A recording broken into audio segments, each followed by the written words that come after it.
Hey guys, welcome back to the show. Today we're going to talk about how to be right without being a total jerk about it, how to criticize others, how to judge others, how to point out where others are wrong, how to do this in a way that may in fact be healthy, which is completely unheard of in our culture because the advice that we have heard that's been drilled into our brains is you can either be right or happy.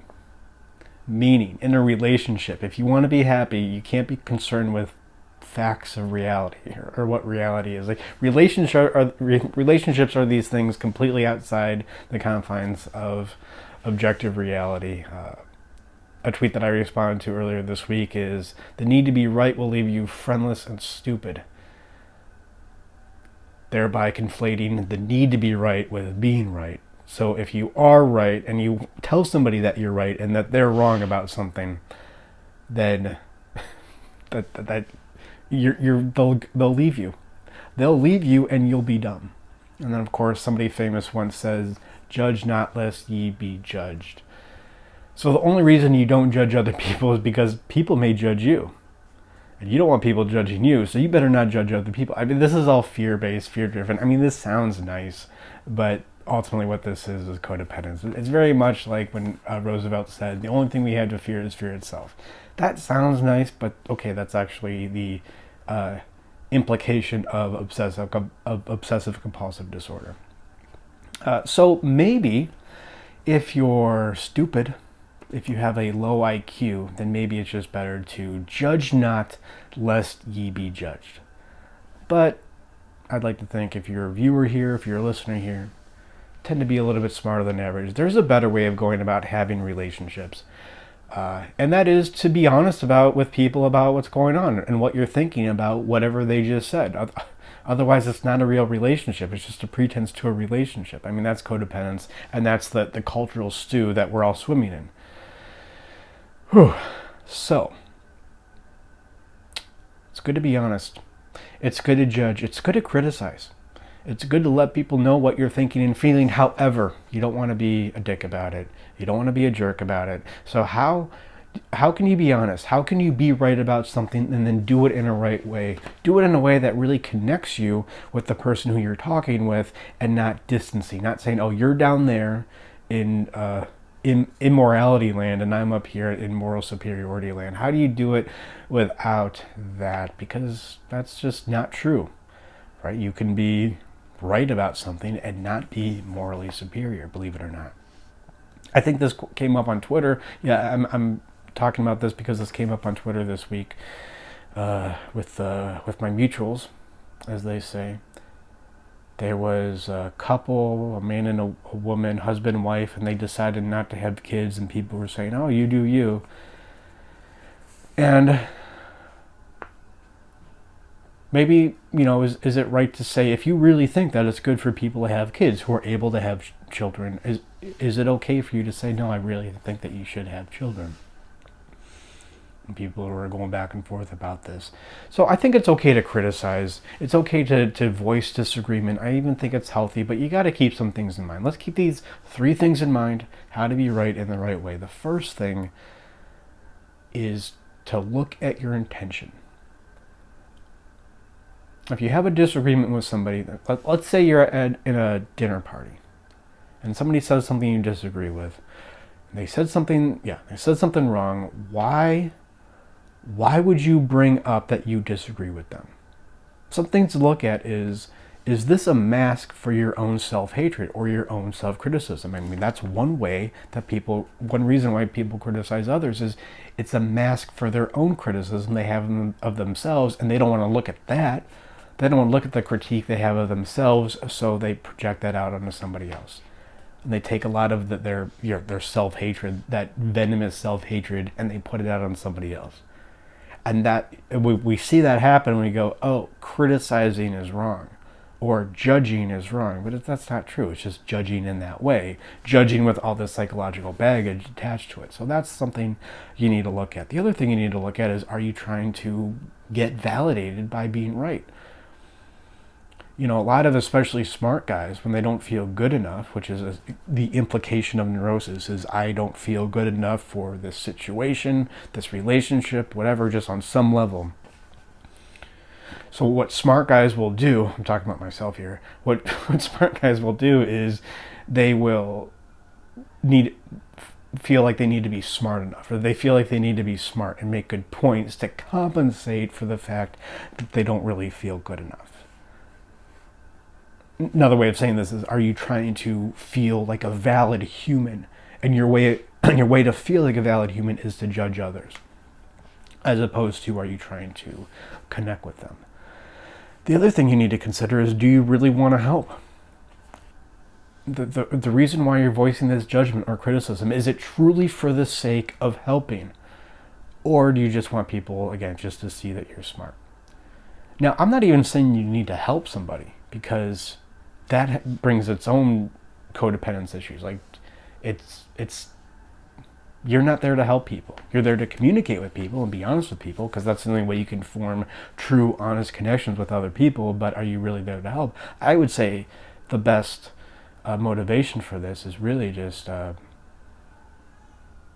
connection. Is, do you do it? Do you actually say something uncomfortable? Do you say something that other people would think is criticism or judgment of somebody else? Do you do it for the sake of the relationship, for the sake of having an honest relationship with somebody? So that was all under intention, which is one thing you have to really figure out, get ironed out, iron out all the folds, all the wrinkles in your intention first. Then, another way to criticize in a healthy way is to empathize as you criticize, empathize as you judge.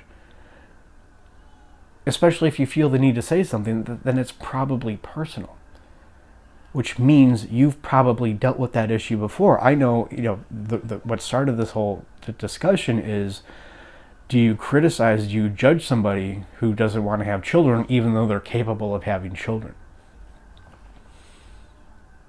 Well, I think the reason why that's coming up as an issue for you, I know the reason why it comes up as an issue for me, is because I totally empathize where you're coming from. Because I didn't want to have kids until I was 32, at least, maybe more like 34. Well, we don't have to get into it, but I just thought, like, I can't do that. It wasn't a selfish, I know I could have done it, but I just didn't want to do it. It just seemed like a hassle.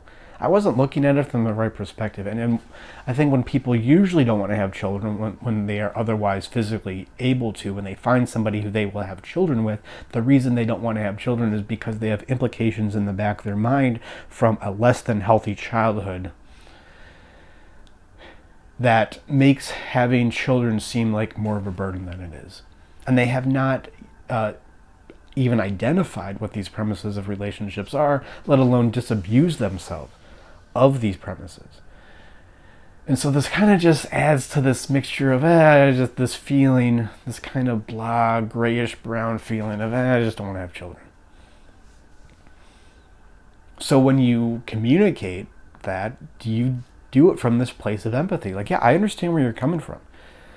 And then your criticism, though it's still a criticism, your criticism looks a lot more like letting people know what you went through. Yeah, I didn't want to have children either. But then, I don't know, I went to therapy and I figured out all these things, and this was my path. Not saying that's for you, but I see where you're coming from, or at least I think I do. I can recognize that what I'm doing here, that my criticism of you could just be a projection, but I still need to say something, even if I'm wrong. And the third thing to keep in mind when looking at how you criticize people and how to do it in the right way, and you've probably heard this before, but unless you really know somebody, unless this person is truly a good friend who you've been friends with for a while, don't criticize them, criticize their ideas, criticize their position. Now, a lot of people do this the opposite way. If it's a really good friend, then they'll never criticize them. And then they go online and criticize somebody on Twitter, and they think they're just being right, but really they're just taking the lack of connection in their relationship and whatever frustration is there and just dumping it onto this random person on Twitter. The worst thing to do, though, if you're smart, The worst thing to do is to not say anything. The worst thing to do for the sake of your relationship, when there is a disagreement, when you get a feeling like, ooh, that's not the right thing, or do I say something here? The worst thing to do is to say nothing. That is the ultimate disconnection. That is the ultimate codependence, because you're doing it out of fear. You're doing it because you could be wrong. You're doing it because then somebody will judge you. You're doing it because then people will leave you and you're going to be friendless and stupid.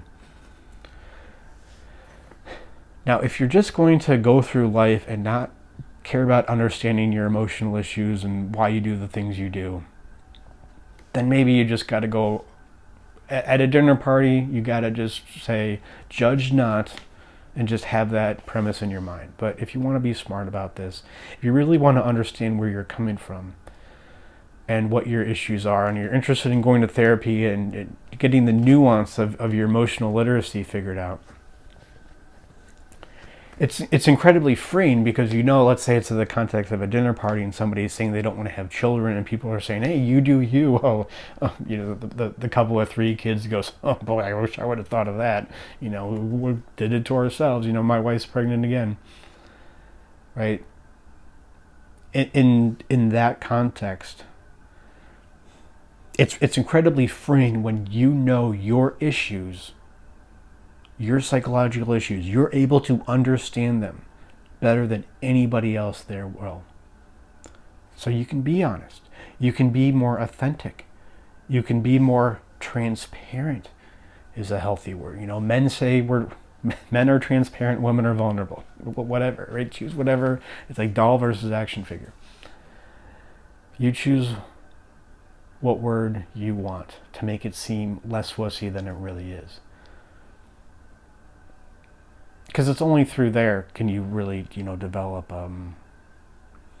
authentic relationship with somebody. And so let's say you do criticize somebody and it is wrong and you do have these ill intentions behind it. So what?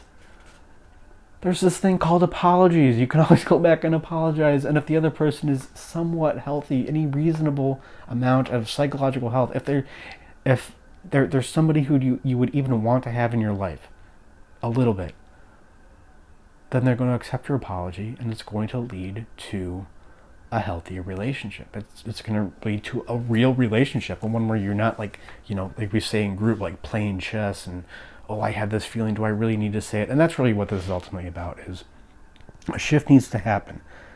If you really want to be psychologically healthy, and that is to go from minimizing your feeling and constantly doing the calculation of, okay, I have this feeling, I have this judgment of somebody. Do I say it? Do I not say it? Is this the right situation? Do I kind of corner the person over there at that end of the kitchen and say it privately so nobody can hear it? It's just this constant calculation. And then, of course, as an aside, then then at the end of the day, you feel like you need to have 3 beers or smoke a bowl, and you're like, oh, I'm just stressed. I'm just stressed all the time. Where's this coming from? Yeah, because you're constantly minimizing your feeling. The shift is you go from minimizing, not honoring your feeling, to honoring your feeling. That's the shift that needs to happen. And that can really only come when you understand what your issue is, what your problems are, where they really come from. Develop emotional literacy, which I can help you with. I have one way of doing that very well, I think, in the therapy that I do. We do free consultations. You see the link in the description. Thank you guys. Like and subscribe. Of course, the ultimate price for watching these videos or listening to this is talk about this with somebody. Talk about these ideas with somebody else. And remember, it's okay to criticize, even if, especially if, you happen to be wrong.